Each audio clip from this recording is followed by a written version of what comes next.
don't know why we have to parse everything that this guy says so sternly. They're just vessels. In fact, they're perfect vessels because they'll never give him a hard time. They'll do whatever they want. I know many of them. It's just this amorphous group of people, Joe or Kamala, and far more powerful than them, which is a massive, vicious, crooked, radical left machine that runs today's Democrat Party. Becomes a sound, oh, how can he say, no, they've done very bad things to this country. They are indeed the enemy from within, but this is who we're fighting. Trump has recently been on a campaign to declare that the economy has tanked under Biden's leadership, painting a picture of economic despair that, well, sounds a lot like a doomsday novel. It's a wild narrative where America supposedly transformed from a golden paradise into a dumpster fire, faster than a Big Mac disappears. But as we dig into the numbers, Trump's claims unravel. For example, he laments job losses, yet the unemployment rate is actually at 3.7%, lower than when he left office. Since Biden took over, the economy has added more than 13 million jobs, surpassing the total jobs Trump created in his entire term, even before the pandemic hit.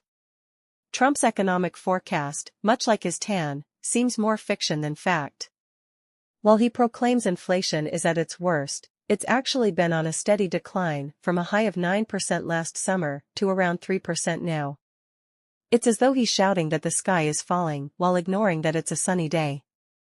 So, why the scare tactics? It's simple. Trump's strategy is to play on fear. By creating an exaggerated problem, he then positions himself as the only solution. Think of his wall-building promises or his economic plans, which often sound grand but tend to underdeliver.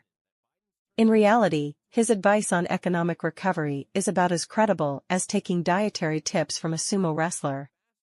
His own history with bankrupt casinos speaks volumes. Yet, Trump's words resonate with many, creating a split view of the economy. In Trump's America, people are scraping by, but in reality, under Biden, many metrics are showing steady improvement. Yet, oddly, around 62% of Americans believe the economy is in trouble. It's as if we're all at a party, but half of us think it's a funeral. Why the disconnect? Bad news travels fast, and the media thrives on crises. Everything's fine rarely makes for thrilling headlines. Amplifying this, Trump's consistent declarations of disaster work like repetition on a catchy tune. The more you hear it, the more you start to believe it. This is further fueled by cognitive biases in our brains, like the availability heuristic, where we judge the economy based on the ease of recalling bad news. When Trump's shouting economic disaster and the media echoes it, many feel it's true, even if personal finances suggest otherwise. It's a strange situation where two narratives compete, Trump's version, where we're all struggling to get by, and the actual statistics showing a reasonably healthy economy. Turning this perception around is challenging, especially given Trump's history of narrative control. But facts are out there, and they provide a different, more accurate picture of economic health. Let's take a moment to play Who Wants to Be an Economic Historian? If we rate the current economy on a scale of mild discomfort to outright catastrophe, Trump might say it's the latter. But let's compare it to past economic downturns. First stop, the Great Depression. Unemployment soared to a whopping 25%, with 1 in 4 Americans out of work. Today, the unemployment rate is about 4.1%, a drizzle, compared to a hurricane. Or look at the 2008 financial crisis, where banks crumbled and unemployment hit 10%. Biden's administration, in contrast, has added around 18 million jobs. Trump's worst-ever claim is, in fact, quite far from the truth.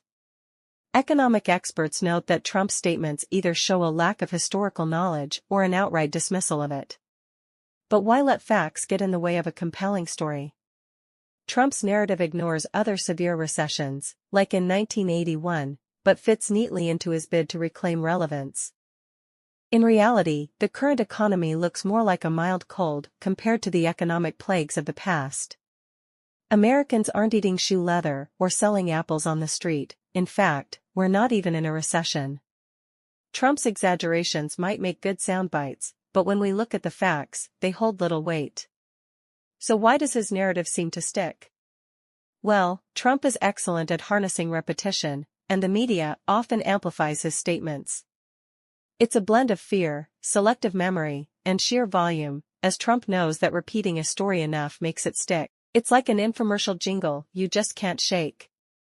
And while facts may take time to break through, they provide the clarity we need to see past the noise and understand the true state of the economy.